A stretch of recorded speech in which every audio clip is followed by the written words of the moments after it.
Tonight's Testimony Tuesday is about a time when, who is Cotton Jocelyn? Tell me your name, because it's hard for me to tell by Instagram handles. But tonight's Testimony Tuesday is about a time when God hooked up my housing in a really stressful housing situation, and during my first apartment search, essentially. So I'm just going to tell y'all the story of how it went, and I'm hoping that it will encourage somebody, because I know in the middle of this pandemic there's been lots of questions about provision, whether it stems from jobs, housing, Hi, oh, thank you for coming on. I appreciate the support. Can somebody text my mom and remind her, because I meant to? Oh no, I texted her, never mind. But anyway, jobs, housing, there's so many different things that we need provision for in this season and in every season, and this is just going to be a story of how God provided for me in the area of housing. So I'm gonna jump right into it. Okay, so flashback with me to 2018. It was the summer before I was going to be starting my master's program, and it was also the summer before basically I was going to be doing my first housing search. Because unlike a lot of people in undergrad, we did not live in apartments. Like in my undergrad, everybody lived on campus. Princeton was located in this rich town. Nobody could afford to live off campus. Everybody lived on campus. Therefore, there was no housing search. It was just this process called room draw. With room draw, it's just like a lottery, and you get to pick your housing based on a lottery time slot. Hey, Carla. And so basically, and then when I graduated Princeton and moved to Chicago, I inherited this apartment called the P55 house. I did this fellowship called Project 55 in Chicago the year after I graduated.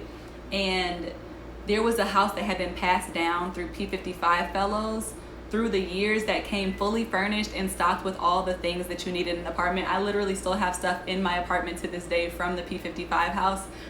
And so literally all I had to do to get in that house was to send an email and say, hey, I want to be in the P55 house. And I just happened to email before other people who were doing the same fellowship program emailed, and so I was in the house, boom. So basically it's after my first year out of undergrad, and I'm starting my master's program, and I need housing, and I don't know what I'm about to do. So basically what happened is I moved out of the P55 house, and I moved on campus and I started having on-campus housing. I was living on campus because I took a job. I got a summer job as a resident assistant, so I was working with students, and I was, for those who just joined, I'm giving a testimony about housing provision from my past. I was working with students, and I basically got free housing and a free meal plan for the summer. So that was great because it allowed me to save some money, because it was basically 2 months where I didn't have to pay for anything as far as housing and food goes. So I got to save some money. Hey, TK. And so that was great, but that was only for the summer. After the summer ended, I was not going to have that housing anymore, and I was going to be starting my master's program. So I pretty much needed to figure out, what am I going to do about housing? So the first thing that was available to me was that there was this Excel spreadsheet that had different roommate options. Or not roommate options, but all the people that were starting my master's program could fill out this Excel spreadsheet and say, oh, I'm looking for a roommate, and you could match up based on different preferences and things of that nature. And so for whatever reason, I procrastinated on filling out the Excel spreadsheet. I do not know why. But I just procrastinated on it, and I was one of the most ahead of time, on top of it people, because I literally knew that I was doing my program probably 6 months before other people did, because I was a deferred admit. So I was admitted to my program and I deferred it, and then I was starting with everybody else after working for a year. So literally I had been known that I was going to be starting that program, but was one of the last people to get on that housing Excel sheet for whatever reason. And by the time I got onto the housing Excel sheet, it was the middle of the summer, at least July. And people had already linked up with different roommates. So basically I kind of missed my boat a little bit, and I'm over here, for people that just joined, I'm just sharing a story about how God hooked up my housing in a stressful situation. See, I did have a title on the live, but that was on my other page. Anyway, so yeah, I was late to the Excel sheet, and so by the time I came, people had linked up with roommates. And so I was just sitting there looking kind of dumb, like, I've been known I was coming to this program, but I procrastinated on the only housing outlet. And I think that actually the reason why I procrastinated in hindsight was because I didn't like the idea of picking my roommates off of an Excel sheet. Like, it sounds like a nice idea, but I think that in the back of my mind, it made me nervous, like, because I can sometimes get anxious about decision making. And so it's like, how am I supposed to pick a roommate based off of an Excel sheet? We might look compatible on Excel and then get in a room together and all hell breaks loose. So I was really like, I think under the surface, I was just nervous about doing my roommate search that way in general. But at the time, I didn't know that. So I'm just like, why did I do that? So anyway, the first testimony was just that two people that had found each other and decided to room together reached out to me, even though I was super, super late to the Excel sheet. So these two girls reach out to me, and we have a FaceTime call, and we totally click. I was hoping to room with like black girls in my program and things like that, but these two girls were Latina, and like I speak Spanish, and we connected, and it seemed like it was it was going to be a cool fit. And so we started doing the housing search together, and that was perfect because the housing search made me so nervous. Like, I talked about being anxious about decisions, right? So looking through so many different apartment options really, really, really stressed me out. Like, I'm like, how do I distinguish between a good option, a not good option, a good area? My ring light gave out that early. Well, we still rolling. A good option, a not good option, a good price, a not good price, a safe area, a not safe area, because Chicago, you really, not trying to promote any stereotypes, but you do have to be careful about where you live in Chicago. Like, some areas are safer than others. And so I'm like trying to sort through all this by myself, and it's my first time ever looking for an apartment, and I don't know what I'm doing. Add on top of that the financial stress of just like I was trying to do my master's debt free, which is another testimony that I'm going to be giving next week. I wanted to do my master's debt free, so I was kind of on a tight budget as far as what funds I had available to me for my housing. So I'm like looking for an apartment, trying to save money by having a roommate, but having trouble finding roommates, don't know where to live. Carla, you feel me? It can be a lot. It can be overwhelming. So basically, they found me, and the process got so much less stressful because what happened was they were based in California and I was based in Chicago. So they would be online doing the apartment searching, and then they would say, oh, we found this place, go look at it. Oh, we found this place, go look at it. And I would just go look at it, and I'm like, this is great. I don't have to do all that searching through all these, hey best friend, I don't have to do all this searching through all these like, postings. I can just go where they send me, peep out the space, see if it's good, see if it's not, and then we rolling. So that was cool.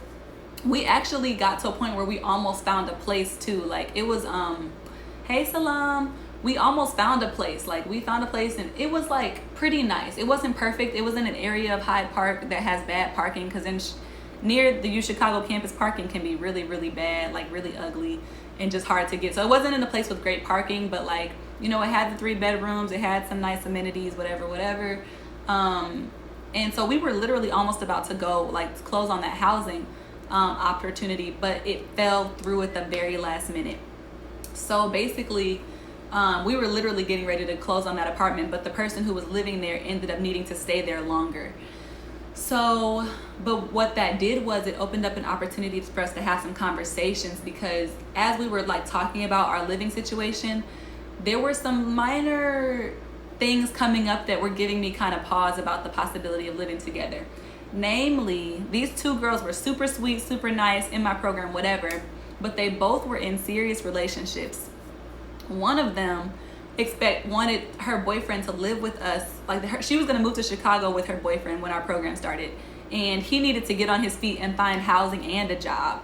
And she wanted him to live with us while he was looking for a place until he got on his feet and found his place. And I'm like, dang, that's kind of rough. And then the other one had a serious boyfriend who was going to be coming and visiting and staying with us every other weekend. And I'm thinking about, man, like, we got this 3-bedroom apartment that we're trying to look for, but y'all want to have 5 people in there at any given time on any given weekend. And I just don't know if I'm really here for it. Like, I just don't know if I really want to live with y'all and your boyfriends. But I was just so excited to have roommates, because it was a miracle that I even had roommates. So I'm like, I think I'll just go with it. But, you know, when that apartment fell through, it gave me the opportunity to look into, like, to really think about whether we wanted to do this. And so one of them brought up the conversation and was like, you know, since this apartment fell through, I think we should talk. Like, I just want to make sure everybody's comfortable with, you know, the arrangement, yada yada. And that kind of gave me the opportunity to be like, am I though? And so I start calling all these people. I'm calling my mom, talking about it. I'm calling my best friends. I'm calling, you know, people that were former students, trying to get advice about the situation. I'm like, these are the only roommate options that I have. I don't have any other leads. Searching for apartments has been stressful by myself, and I'm trying to save money by having roommates, but I don't know if this is the best setup for me. Add to the fact that I don't want to necessarily live with somebody else and their two boyfriends. Add to that the fact that I am and was abstinent. So mind you, I'm over here struggling already to like not be with guys myself. And so I'm thinking about living with these two girls, and basically their boyfriends always being over there and doing adult things like adults do in their apartments, which they have a perfect right to. And I'm like, I gotta be around that while I'm out here trying to hold out till I'm married. Like, it's already hard enough when there's not external temptation around you. And so I'm thinking about that too. I'm starting to think about it not only from a logistical standpoint, but like a spiritual, personal standpoint too. And it's just starting to feel like not necessarily the move, but mind you, I don't have any other leads, no other housing leads, right? So basically I'm stressed and I don't know what to do. And my mom is like, I say no, I don't know. And people are giving me different advice. Everybody's giving different advice. I'm so stressed. I'm trying to hear from God, right? I'm trying to pray about it. I'm trying to get some guidance. And I pray and I'm like, God, I want to hear from you, but I'm so anxious that I don't even feel like I can do that. Like, I'm so anxious. My thoughts are racing. At this point, I have like a month left to figure out my housing before it's time for school to start, before my housing runs out. And so I just literally prayed a prayer and I'm like, God, like, I want to hear from you, but I'm so stressed. Like, please help me to be able to hear your guidance on this. And so I literally turn on my phone and go to YouTube, and I go to turn on some music to like relax myself. There's music called soaking music. If you ever want to relax, man, there's this music called soaking music. It's supposed to just help you get in the presence of God. It's very relaxing. So I go to turn on some soaking music, some working music, some worship music, something like that to calm myself down. And before I can turn it on, I see a video pop up from this girl that I don't follow. And the video literally says, God gave me a place to live. So I know soaking puts me to sleep too, Anna. The video says God gave me a place to live. So I'm like, I don't know if this is the YouTube, people spying on me, or if this is God, or both. I'm gonna say it was God. But anyway, I click on the video, and this girl basically gives a testimony that was so similar to my situation. Like, she was an undergrad at Howard. She had just got back from studying abroad. She had limited time, limited money to find housing, and she had limited options. She had identified 2 roommates, and she was pretty much ready to go. But one of the roommates, she just kind of felt like wasn't necessarily the type of person that she wanted to live with. Maybe wasn't necessarily living a lifestyle that was very compatible with the lifestyle that she was wanting to live, because she had just, given her life to God and wanted to live a certain way, and just felt like maybe it wasn't going to be a good match. And so she was literally in a situation that was just like mine. And she gave her testimony, and she was saying how when she was making her decision, God brought her to the scripture, bad company corrupts good character. And so she kind of gave this little message about how, like, you want to surround yourself with people that are going to support the lifestyle that you're trying to live for God. And in my situation, it wasn't that I thought the girls that I was considering living with were bad company, like they were bad people, but just the situation and environments and the way that they were going to have their lives set up wasn't necessarily compatible with what I was trying to do. And literally during the video, she was like, and I just feel this prophetically, if any of you are watching or waiting for God's best, I just want to tell you, like, don't be afraid to wait for God's best, because he's got you. He's got you. And when I tell y'all, I was watching that video and I broke down crying, like broke down and started ugly crying, because I felt so seen and heard. I was just like, I literally just prayed. Like, God, I'm having trouble hearing you. I'm anxious. I don't know what to do. I opened this video, and then this girl is giving her story, and it's exactly like mine. And she pretty much speaks directly into my life and says, don't be afraid to wait for God's best. Don't be afraid because he's got you. Yeah, I was wrecked. Not only was I wrecked, not only did I feel seen and heard, but I felt encouraged. And what does encouraged mean? It means to give you courage. Like, I felt like it gave me the courage to say, okay, you know what? This housing situation that I identified, I don't think that's God's best for me. And I don't know what is, but I don't think this is it.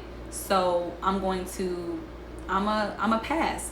So literally that night, I got on a video call with the two girls, and I basically was honest with them. And I was like, I don't think that this is, the best setup for me. I don't think that it's going to really work. And I was really just totally honest with them. I was even honest with them about the fact that it would be hard for me being abstinent to live with two girls that have their boyfriends around and are doing whatever. Like, I was just totally honest, and they were totally understanding, and they were totally fine about it. And we ended that amicably before it got ugly because honestly, we in a 3-bedroom apartment, and it's always 5 people in our apartment, including your men. Like, that could get ugly a lot of different ways, abstinent or not.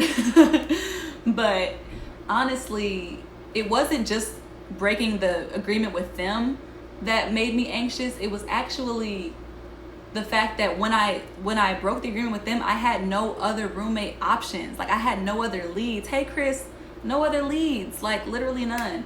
And so I'm like, I'm back in square one, and it's even closer to the time that the school year is supposed to start. It's at this point August, and my housing ends at the end of August. So it's like crunch time. So I'm like looking around. So I start basically searching for other roommates. And I'm telling y'all, it's almost like being on a dating app or something. Like, I'm meeting people for coffee in downtown Hyde Park. I'm meeting up with all these people. And for one reason or another, people were just not a move. Like, somebody else was basically like, in the same situation where it seemed like their partner was damn near going to be living with us. Other people, I went to their house and they had this big old, I don't want to say nasty dog, but I'm not really a dog person like that. They had this big old dog, and the place was kind of messy. And I'm like, I don't think I want to move in here. I had a video call with this girl that was going to be in my program, and I'm like, there's nothing actively wrong with you, but I don't feel like we click at all. And I feel like the only reason we be living together is just because we need a roommate, and like, I didn't really want to do that. So I'm like, man, none of these roommate searches people are like seeming like the move. Like, what's it? I'm on 20%. Hopefully this lasts. I might need to grab my charger. But basically I'm just like, okay, what is it going to be? And so people start telling me, I think that you should consider living alone. And I'm like, living alone? Like, that's more expensive. I'm trying to go debt free. I don't have that much money. Like, I don't think I got it like that. And I'm start telling my mom that, and she eventually tells me, like, Bree, what is the difference between living with a roommate and living alone? I'm like, it might be anywhere from $200 to $300. And she basically tells me, like, if you need a couple $100 every month to help offset the cost of rent so that you can have a housing situation that works for you, like, me and your dad can help with that. So that's testimony number 1. I'm like, whew, Lord, that changed the whole game, right? Because now it's like, okay, I don't have to live with a roommate because of finances. Okay, so that's cool. But then I go into the housing search, and it's still so stressful because I'm looking through all these different studios and stuff. And that when I'm looking at different apartment options, the $200 difference keeps on growing. It's like, oh wow, these apartments cost this much and that much, and it's like they're more expensive than I thought. Some of them are $1,000+ I'm thinking, I was hoping for like more like $750, $800. A lot of the apartments were not furnished. I did not want to furnish an apartment. I didn't have that much disposable income. I didn't have any furniture. I was living out of a dorm, like, didn't have it like that. And didn't have the time, energy, bandwidth. I'm like, I do not want to furnish a whole apartment. Like, I really do not. It was just stressing me out. Even just putting all the bills in my name was stressing me out because I had lived with 2 other roommates. And so, we split up setting up our bills, setting up our utilities. It was just all stressing me out. And so it was still stressful, even though I wasn't saddled with the roommate question anymore. So basically move on, and I find out that there's university owned housing because I follow up with my admissions officer who had told me that there was a university housing option. So I followed up with her and got the contact, and I basically call university housing and get put in touch with this lady named Lisa. And Lisa's clearly on my side. This Black woman is trying to help me out, trying to help me get the best housing option possible. But a lot of the university owned housing, so and some of the university owned housing like was really good because some of it was fully furnished. The utilities were included in the rent. Oh, the other thing that was stressing me out about the housing search was the credit checks. With university owned housing, there was no credit check because as long as you were an accepted student, that was literally all they needed to approve you. And there wasn't this thing where you could apply and pay money and still get rejected. Like if you applied and paid the money and the apartment was available, you got it. That was it. So it was a way less stressful process. But the problem was all the apartments for the university owned housing had these late move-in dates. Mind you, my orientation starts September 20th. These places, they don't have what's it called? They have move-in dates like October 12th. So like 2-3 weeks after orientation. I'm like, I'm not trying to start my master's program and then be moving in like the second week of class. So the move-in dates are not working for me. So at least it's like I'll keep my eye out in case something opens up. And basically, like something does open up and she calls me and tells me, and it has like a September 20th move-in date or something like that. But I moved too slow, right? So she calls me, she tells me, and I'm like, oh wait, but I had this one more question. I think it was something to do with, I don't know, something to do with the square footage or the closet or the bathroom. There was something about the floor plan that wasn't clear to me, and I just needed it to be clarified before I like signed on for the apartment. Well, y'all, I guess that I was moving too slow because by the time I like got the clarification that I needed, I'll go back to apply for the apartment and it's gone. So now I'm kicking myself because I had the perfect apartment opportunity. It was furnished, it was utilities included, it was close to campus, it was good parking options, it was no credit checks, like all of the stuff, and I blew it. And I'm like, God, like was that my opportunity and I blew it, like for real? And so basically I'm just like, I'm despondent again. I'm like, man, I had roommates, I got rid of the roommates, I started searching on my own, I found a good place and I let it go. Like what else can I expect from God? Like literally that was the last place that had a decent move-in option. Like what else?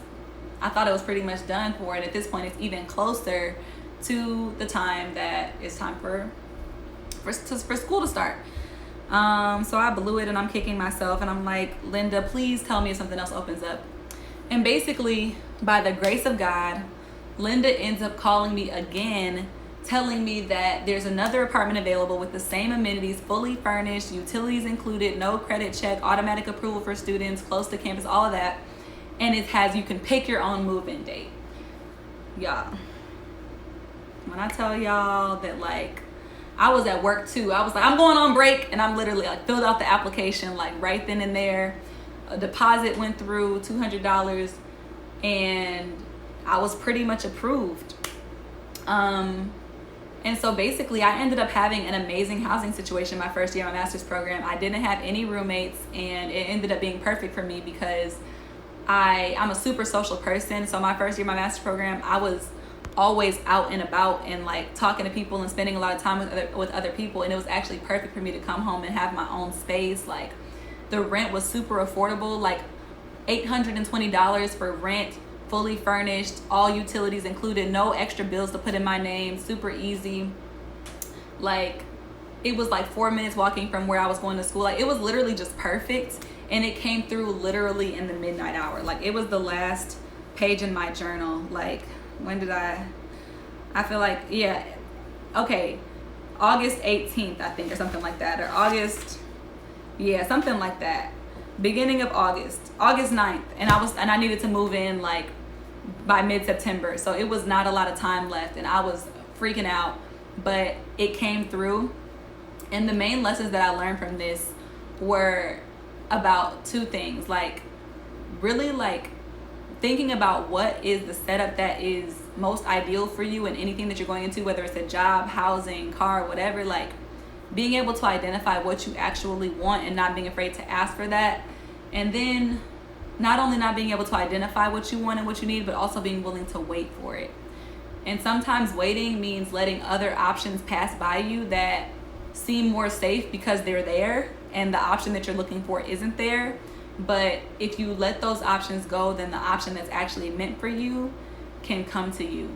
So that was the main thing, was like waiting. And then the other thing was just like that if you need a message, like if you need God to speak to you, he can speak to you. Like, I was so riddled with anxiety that I was not able to clearly hear God in the way that I was typically used to, like in the quiet voice in my spirit. But God sent a YouTube video to give me the guidance that I needed and the encouragement that I needed to push forward, where literally the video spoke to exactly what I needed and exactly what I needed to hear in that moment. So that's my testimony about how God hooked up my housing. I'm going to tell y'all the same thing that the girl in the YouTube video told me. If you're in any situation where you're waiting for some kind of provision, be it a house, car, job, spouse, like literally whatever you might be waiting for, don't settle. Don't settle with something that doesn't feel like it's for you.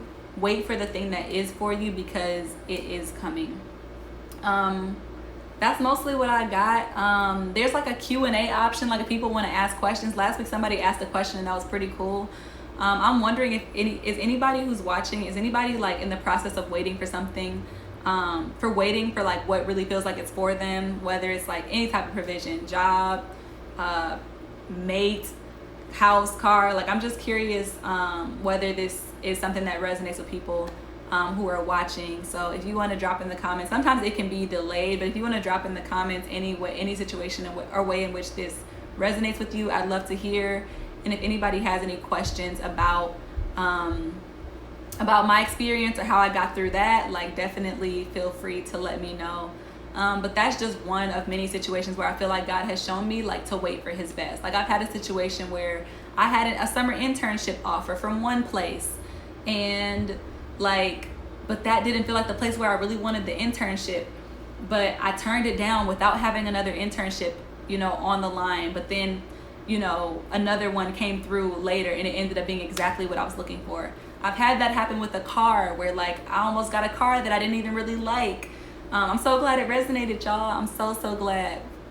I almost got a car that I didn't even really like. Wow. Lease ends in 2 months. Wow. I'm so glad that it's timely. Yeah, he will provide. Like, he will provide. Like, just pray, seek him, and like trust, and like get your vision together for what you want. But I believe that God really will provide for you as far as your housing. Like, he will not allow us to have the basic things that we need. And I think that's why the housing thing was so stressful for me, was because I'm like, I don't know where I'm about to lay my head.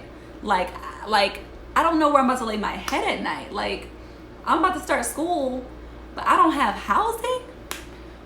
But then I really thought about it, and I'm like, God literally provided the master's program, provided the scholarships, provided everything else. How can I possibly think he's not going to provide the housing? Like, and he did. Finalizing housing plans in Chicago, definitely. I'm so glad that that's a word. Yeah, like, he's just always been faithful to provide, like, always. And it's worth it to wait for the thing that's for you. We're not out here randomly floating through life. Like, there are things that are for us and there are things that are not. So when you have a feeling about what's for you and what's not, even if other people don't understand, even if it doesn't even seem like there's a reason. Like, there were some roommates that I met up with, and I just felt like we just didn't click. And it wasn't even anything in particular wrong with them, but I'm like, if I were to room with you, I'll be literally rooming with you just because we both need a roommate. Nothing about you, no offense, nothing about you says I want to room with this person. But if I was just operating off of fear and operating off of I just need a roommate, then I might have just gone with that. But I think that we have that intuition and that gut feeling for a reason, and so follow your gut. Follow that feeling of this is for me. Follow that feeling of this is not for me. Follow that feeling of this person is for me or not for me. It's not always going to be while you're waiting. Awesome, you're waiting to hear about your apartment. Prayers up for your, if that's the apartment that you feel is for you, like, my prayers are with you that God would open that door. Because God literally opens doors that nobody can open and shuts doors that nobody can shut. And so it just takes that patience, that waiting, and that trusting. But I've truly seen time and time again that he is like faithful to provide. I'm so glad to hear that the housing testimony resonated, because like my last 2 testimonies were a lot more spiritual. They're about prophecy and the Holy Spirit. And I'm like, I wonder if people are going to be bored if I start talking about housing and things like that. But like, shoot, the stress of looking for provision in different ways can be a highly spiritual and mental and emotional experience. And it was a spiritual experience for me. Like, I feel like God gave me confirmation when something wasn't for me, and confirmation when it was. And so I'm just believing for all y'all to get the same confirmation that you need. That's really all I had. I noticed some people just jumped on. This was a quicker one this week, but I will be posting the replay pretty much immediately after this. So definitely check it out. Hey Lindsay, thanks for hopping on. I'm gonna post the replay. This testimony was a lot quicker tonight, but it appears to me that people were blessed. So if you want to check it out, if provision is something you're thinking about right now, if waiting on God is something you're wrestling with right now, definitely check out the replay. Thank you, Salam. Thank you for checking it out. But yeah, I love y'all. I really appreciate y'all tuning in, especially when I be texting people at the last minute, like, I'm doing this testimony. Like, thank y'all for taking the time just to tune in. There will be 2 more weeks of Testimony Tuesday. Next week, I'm talking about how God hooked up my degree debt-free, my 2 degrees debt-free. So there'll be a few testimonies in there of just how God did that. And then there'll be 1 more after that. So I hope y'all will come back. Yes, God is really faithful. I hope y'all will come back next week at the same time, next Tuesday, 6 p.m. CST, 7 p.m. EST, basically 6 Central, 7 Eastern, because I'll be doing my second to last testimony. And then honestly, let me know what y'all think, because if people think I should bring these back like on a more recurring basis, I totally will. Probably not every week indefinitely, but maybe like once a month or something like that. So definitely give me feedback. It really means a lot to me that y'all show up to these, and I really appreciate it. So I hope that everybody has a good night. I hope y'all eat good tonight. I hope y'all have good company. I hope you relax. I hope that you have a good night and a good rest of your week. And if anybody wants to connect or talk more about anything that I've shared, definitely feel free to hit me up. Oh, and please subscribe to my YouTube channel. It's Bring Myself in God. The link is in my bio. And feel free to share with friends if you think anybody would be encouraged. And then you can also share this replay with friends if you think anybody would be encouraged by it. So I think that's all I got tonight. Thank you guys so much for tuning in.